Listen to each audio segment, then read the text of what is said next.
तो आ विडियोनी अंदर आज આપણે ચર્ચા કરીશું એનોડ કિરણોની અને પ્રોટોનની અને એ સમજવાનો પ્રયત્ન કરીશું કે પ્રોટોનની શોધ કેવી રીતે થઈ। પ્રોટોનની શોધ तो परमाणु ए विद्युतनी दृष्टिए तटस्थ होय छे। परमाणु ए विद्युतनी दृष्टिए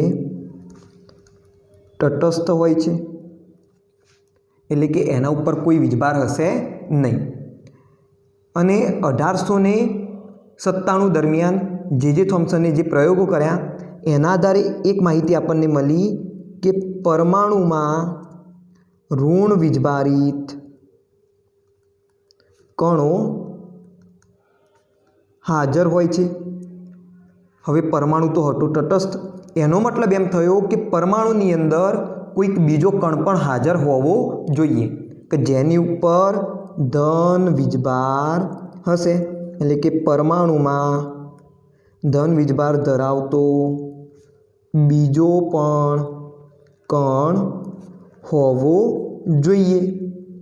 आવું કોને વિચાર્યું? તો એ સમયના વૈજ્ઞાનિકોને મનમાં વિચાર આવ્યો। એ સમયના વૈજ્ઞાનિકોએ કેટલાક વૈજ્ઞાનિકોએ વિચાર્યું।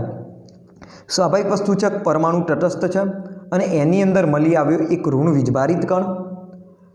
તો આ ઋણ વીજભારને તટસ્થ કરતો સામે ધન વીજભાર પણ હોવો જ જોઈએ કે જેથી કરીને શું થાય, ઋણ વીજભાર અને ધન વીજભાર એકબીજાની અસરને નાબૂદ કરશે અને પરમાણુ એકંદરે તટસ્થ બની જશે। તો आ बाबते अभ्यास करवा माटे गोल्डस्टीन नामना वैज्ञानिके 1886 नी अंदर केटलाक प्रयोगों कर्या। 1886 में गोल्डस्टीन ने केटलाक प्रयोगों कर्या। हवे तमने विचार आवशे कि भाई 1897 में तो इलेक्ट्रॉननी माहिती मळी। तो अहींया जुओ विलियम क्रुक्से प्रयोग क्यारे कर्यो? तो 1879 में। एटले के 1879 दरमियान कैथोड किरणों के जे ऋण वीजभार धरावे छे ए थोड़ी घणी माहिती हती ज पहेलाथी, बराबर। अने एना आधारे बीजा केटलाक व्यक्तिओए आना विषे विचार्युं कि जेमांनो एक गोल्डस्टीन हतो। एटले कन्फ्यूज ना थता कि भाई 1886 में क्यांथी प्रयोग करी दीधो कि ज्यारे 1897 में इलेक्ट्रॉन शोधायो होय। तो एवुं नहोतुं। अहींया आपणने मात्र गोल्डस्टीन, जे थॉम्सन, पछी रुथरफोर्ड के एवा बधा ज वैज्ञानिकोनुं नाम भणीए छीए, परंतु जे वैज्ञानिको हता ए घणा बधा हता अने घणा बधा वैज्ञानिकोए आवा प्रयोगों कर्या हता, परंतु आपणे लिमिटेड माहितीनो अहींया उपयोग करीए छीए। तो अहींया जुओ गोल्डस्टीने शुं कर्युं? जेवुं कैथोड किरणने अभ्यास करवा माटे प्रयोगों कर्या हता एवा ज प्रयोगों गोल्डस्टीने कर्या। एने पण एक काचनी ट्यूब लीधी, एटले के विद्युत विभार नळी लीधी। एमां एने शुं कर्युं? तो शून्यावकाश पैदा कर्यो। एटले के आ जे छ नळी कोना साथे जोडायेली हशे? शून्यावकाश पंप साथे जोडायेली हशे। परंतु अहींया एक वस्तु अलग हती। ए वस्तु कई हती कि जे कैथोड हतो एणे परफोरेटेड लीधो, एटले के छिद्रवाळो कैथोड एने लीधो अने आ कैथोडनी पाछळ जिंक सल्फाइड जेवा प्रस्फुरक पदार्थનું સ્તર લગાવી દીધું। પ્રસ્ફુરક પદાર્થ પાછળ એને પ્રસ્ફુરક પદાર્થનો પડદો લગાવ્યો, બરાબર। कैथोड किरणमां શું હતું? એની અંદર એનોડ કેવો હતો? છિદ્રવાળો હતો, બરાબર। અને એનોડની પાછળ પ્રસ્ફુરક પદાર્થનું સ્તર હતું। એનોડ કિરણોમાં એટલે કે જે ગોલ્ડસ્ટીને કરેલો પ્રયોગ હતો એની અંદર શું આવ્યું? કેથોડ કેવો આવ્યો? છિદ્રવાળો। અને આ કેથોડની પાછળ ઝિંક સલ્ફાઇડનું પડ આવશે। હવે એને આ નળીમાં બહુ ઓછું દબાણ અપનાવ્યું। દબાણ ઓછું કર્યા બાદ એને જ્યારે ખૂબ જ ઊંચો વોલ્ટેજ આ બે વિદ્યુત ધ્રુવો વચ્ચે લાગુ પાડ્યો, કેથોડ અને एनोड वच्चे, त्यारे केटलाक किरणों एनोडवाळा भागथी कैथोडवाळा भाग तरफ उत्सर्जित थया। अवलोकन शुं मळ्युं? एनोडथी कैथोड तरफ केटलाक किरणों उत्सर्जित थया, बराबर। हवे आ किरणों कैथोड पर અથડાશે અને કેટલાક કિરણો કેથોડના જે છિદ્ર હતા એમાંથી પસાર થઈને પ્રસ્ફુરક પદાર્થ પર અથડાશે, એટલે કેટલોક રંગ અહીંયા જોવા મળશે। તો આવું અવલોકન ગોલ્ડસ્ટીને કર્યું। આ કિરણો એનોડથી કેથોડ તરફ જતા હતા એટલા માટે તેને કહેવામાં આવે છે એનોડ કિરણો અથવા કેનાલ કિરણો પણ કહેવામાં આવે છે। કારણ કે એનોડવાળા ભાગથી કેથોડવાળા ભાગ તરફ આ કિરણો ઉત્સર્જિત થયા, માટે એને શું કહે છે? એનોડ કિરણો અથવા તો કેથોડ કિરણો કેનાલ કિરણો તરીકે ઓળખાય છે. હવે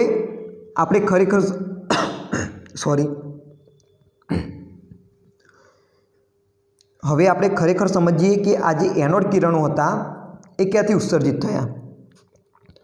એનોડ કિરણોનું ઉત્સર્જન.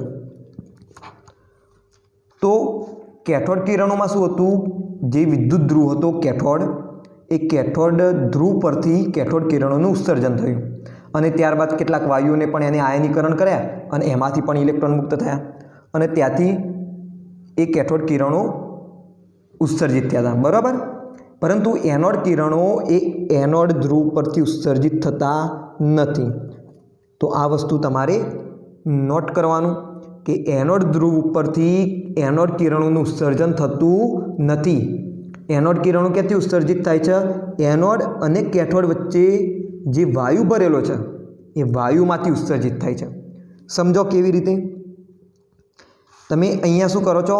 હાઈ વોલ્ટેજ પૂરો પાડો છો, એટલે સ્વાભાવિક વસ્તુ છે કેથોડ પરથી એનોડ તરફ કોણ જશે? કેથોડ કિરણો જશે. અહીંયા આ રીતે કેથોડ કિરણો પણ ઉત્સર્જિત થયા હશે.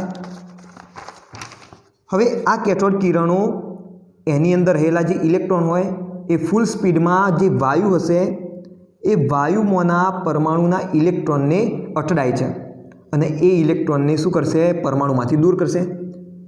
એટલે કે અહીંયા શું થયું? વાયુનું આયનીકરણ થયું.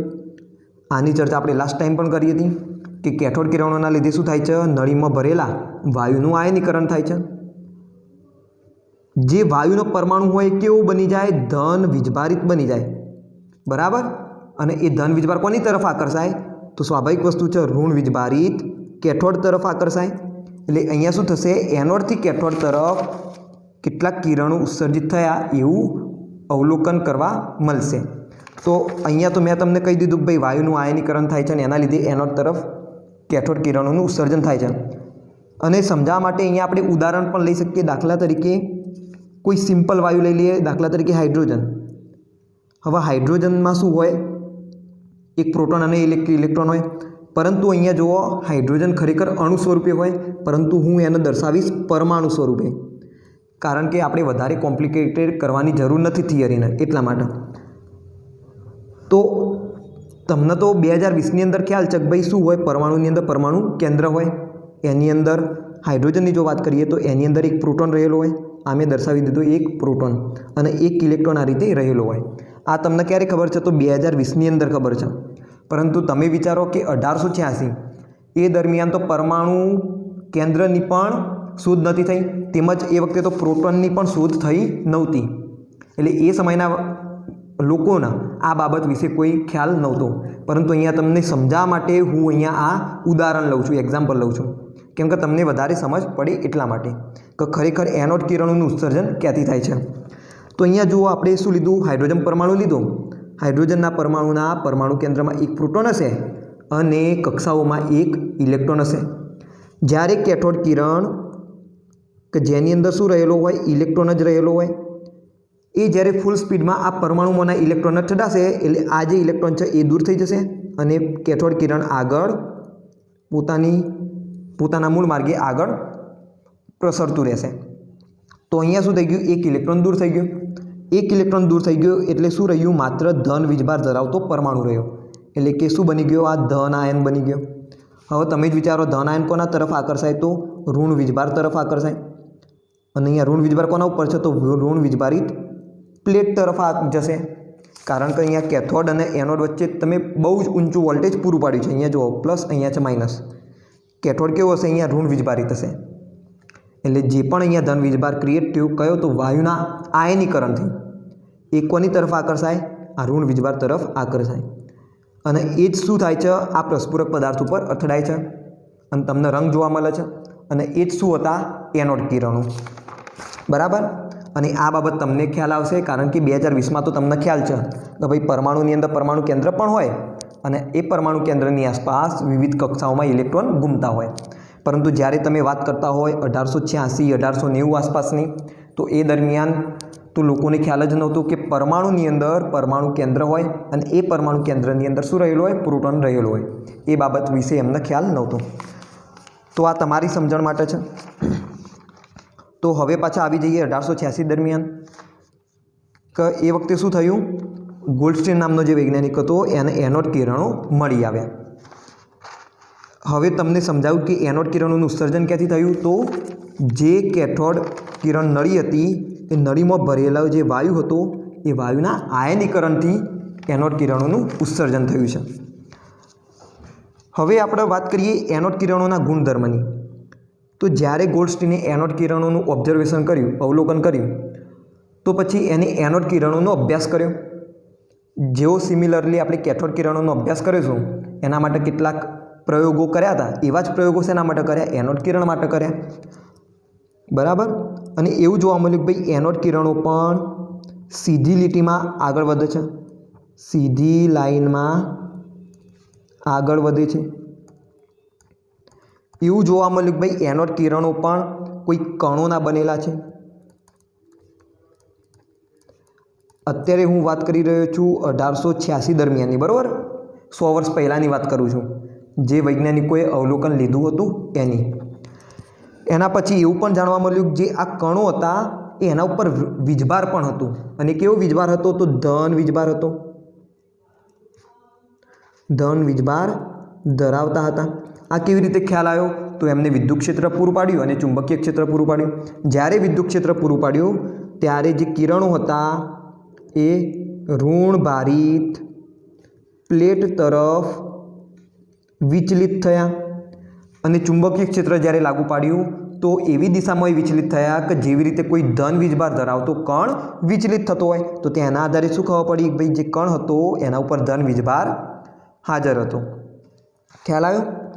એના પછી ચોથી જો વાત કરીએ તો જે કેથોડ કિરણો હતા એનાથી અલગ રીતે આ એનોડ કિરણો માટે E/mનો ગુણોત્તર દરેક વાયુઓમાં અલગ અલગ મળ્યો. E/mનો ગુણોત્તર દરેક વાયુઓ માટે અલગ અલગ મળ્યો. કેથોડ કિરણોમાં શું હતું? E/mનો ગુણોત્તર દરેક વાયુઓ માટે તેમજ દરેક વિદ્યુત ધ્રુવ માટે સરખો હતો.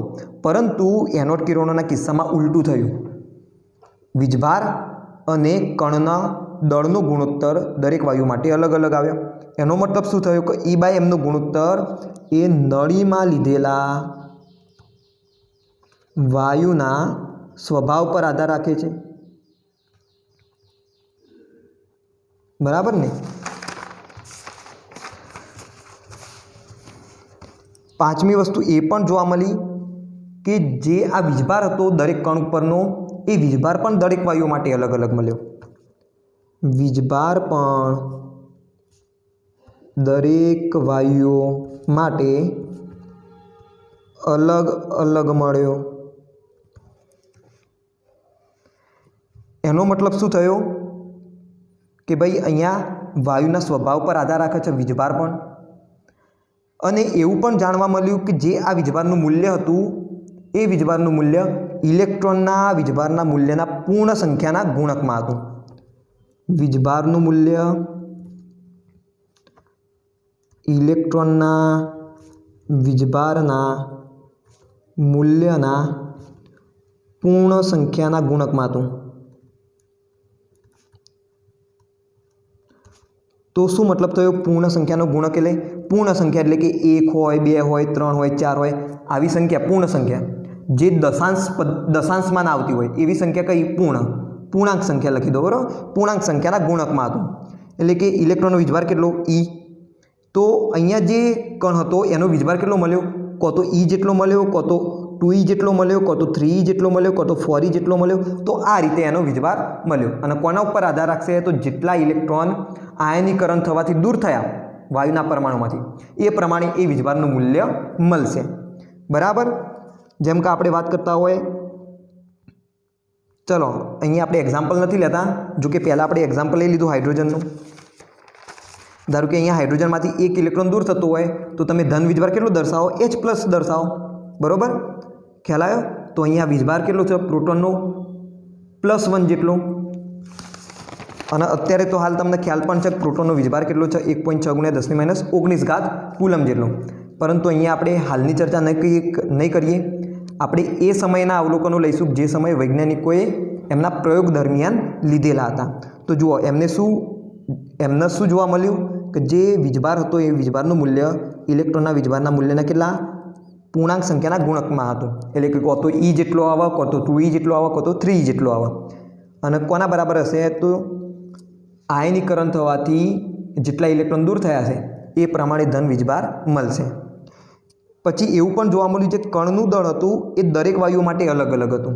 વીજભાર પણ અલગ મળ્યો, વીજભારના દળનો ગુણોત્તર પણ અલગ મળ્યો અને દળ પણ દરેક વાયુઓ માટે અલગ અલગ મળ્યું. અને આ દળ એ વાયુના પરમાણુના દળના આસપાસ મળ્યું, વાયુના પરમાણુના દળના નજીક મળ્યું. આનો શું મતલબ થયો? ચલો ફરીથી હાઇડ્રોજનની વાત કરીએ તો હાઇડ્રોજનનું શું થયું? હાઇડ્રોજન વાયુ હતો એટલે અહીંયા H2ની જગ્યાએ હું લઈ લઉં એકલો H પરમાણુ લઈ લઉં સરળતા માટે. તો Hમાંથી જ્યારે એક ઇલેક્ટ્રોન દૂર થાય તો H+ બની ગયો. તો તમે જ વિચારો ભાઈ આ H અને આ Hનું દળ કેટલું હશે? સરખું જ હશે, કારણ કે તમને ખ્યાલ છે કે ભાઈ ઇલેક્ટ્રોનનું દળ તમે અવગણી દો છો. તો બસ અહીંયા તમને હાલ તો ખ્યાલ છે કે ભાઈ હાઇડ્રોજન H+ અને Hનું દળ કેવું હશે? સરખું હશે, બરાબર ને? એના પરમાણુનું દળ કેવું હશે? સરખું હશે, કારણ કે ઇલેક્ટ્રોન જ દૂર થયો છે અને ઇલેક્ટ્રોનના દળથી તો કંઈ ફરક પડશે નહીં. તો તમે સમજી શકો છો કે ભાઈ એ સમયના વૈજ્ઞાનિકોએ પણ આવું જ અવલોકન મળેલું હોય કે જે પણ દળ હોય એ દળ કોના ઉપર કેટલું હોય તો પરમાણુના દળની નજીક જ હોય. ઓબ્વિયસ વસ્તુ છે. તો આવું જ અવલોકન એ સમયના વૈજ્ઞાનિકોને પણ મળ્યું. હવે ઇમ્પોર્ટન્ટ વસ્તુ કે જ્યારે તેણે H2 વાયુ નળીમાં ભર્યો, વિભાર નળીમાં, વિદ્યુત વિભાર નળીમાં જ્યારે H2 વાયુ ભરવામાં આવ્યો ત્યારે એનોડ કિરણોનું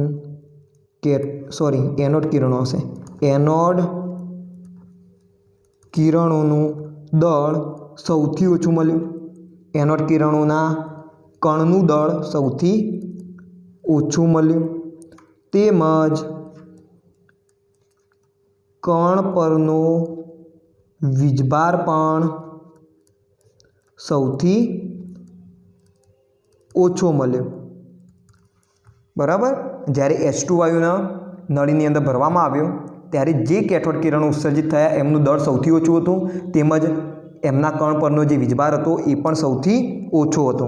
અને આ જ સૌથી ઓછો વીજભાર ધરાવતા હલકા કણને આપણે કહીએ છીએ પ્રોટોન. આપણે એને શું કહીએ છીએ? પ્રોટોન કહીએ છીએ. સૌથી ઓછું મૂલ્ય ધરાવતો ધન વીજભારિત કણ પ્રોટોન હતો. બરાબર? તો તમે સમજી શકો છો કે ભાઈ જ્યારે H2 વાયુનું તમે પરમાણુ આ રીતે દોરો કે જેની અંદર શું હોય? એક પ્રોટોન હોય, એની આસપાસ જે કક્ષા હશે એની અંદર એક ઇલેક્ટ્રોન હશે. ઇલેક્ટ્રોન અહીંયાથી દૂર થઈ ગયો અને અહીંયા શું બની ગયો? ધન વીજભારિત H+ આયન બની ગયો. તો આની અંદર માત્ર શું છે? એકલો પ્રોટોન જ છે રહેલો. અને એને જ એ સમયે શું કહ્યું? પ્રોટોન કહ્યું એને કે ભાઈ જ્યારે H2 વાયુને ભરવામાં આવ્યો ત્યારે એનોડ કિરણોનું દળ સૌથી ઓછું મળ્યું અને એના પરનો વીજભાર પણ કેટલો મળ્યો? સૌથી ઓછો મળ્યો. અને એનું મૂલ્ય કોના જેટલું હતું? તો ઇલેક્ટ્રોનના વીજભાર જેટલું જ હતું. ધન વીજભારનું મૂલ્ય ઇલેક્ટ્રોનના વીજભારના મૂલ્ય જેટલું જ હતું. અને એ કણ કયો હતો? પ્રોટોન. તો અહીંયા પ્રોટોન કોને કહ્યો? સૌથી ઓછું વીજભારનું મૂલ્ય ધરાવતા અને સૌથી ઓછું દળ ધરાવતા કણને પ્રોટોન કહ્યો. કારણ કે એનોડ કિરણોની અંદર તમે જો જુદા જુદા વાયુઓ લો તો જુદા જુદા આયનો ઉત્સર્જિત, મતલબ કે જુદા જુદા આયનો બનશે.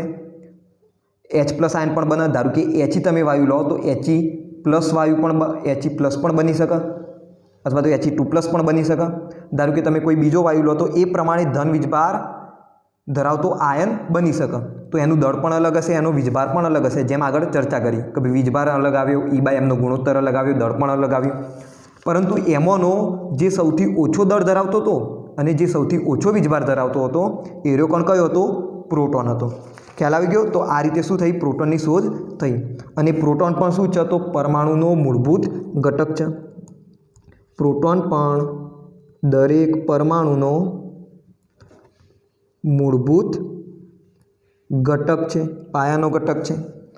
તો આ રીતે છેવટે પ્રોટોનની શોધ થઈ ગઈ. તો આપણે ફરીથી એકવાર રિકોલ કરી દઈએ. શું કર્યું? તો ગોલ્ડસ્ટેમ નામના વૈજ્ઞાનિકે એક પ્રયોગ કર્યો. જો અહીંયા ક્યારેક મે બી રુથરફોર્ડનું નામ પણ પ્રોટોન સાથે સંકળાતું હોય છે, બરાબર. પરંતુ પ્રયોગ કોને કર્યો? ગોલ્ડસ્ટીને કર્યો. અને કદાચ એવું હોય તો પ્રોટોનનું નામ કોને આપ્યું હતું? રુથરફોર્ડે આપ્યું હતું. એવું પણ તમને કોઈક બુકની અંદર લખેલું જોવા મળી શકે છે. તો અહીંયા જો ગોલ્ડસ્ટીને શું કર્યું?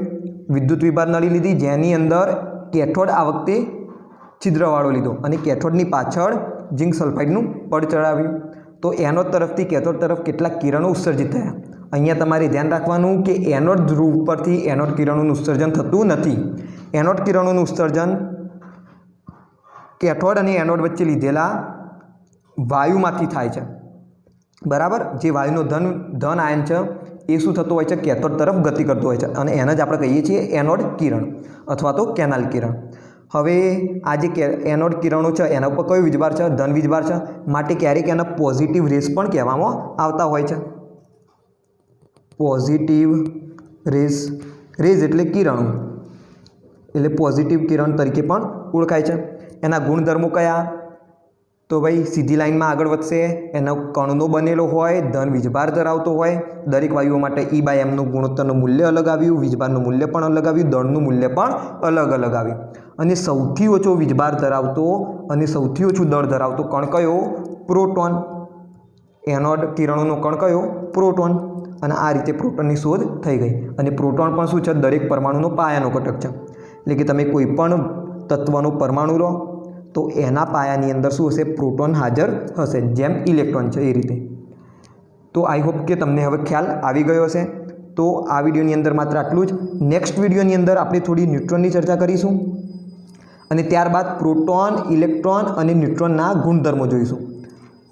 એટલે કે એનું દળ, એનો વીજભાર, એનો સાપેક્ષ વીજભાર, બરાબર, એનું આશ્રય દળ, એ બધું. અને એના આધારે કેટલાક દાખલાઓ પણ આપણે ગણીશું. ઓકે.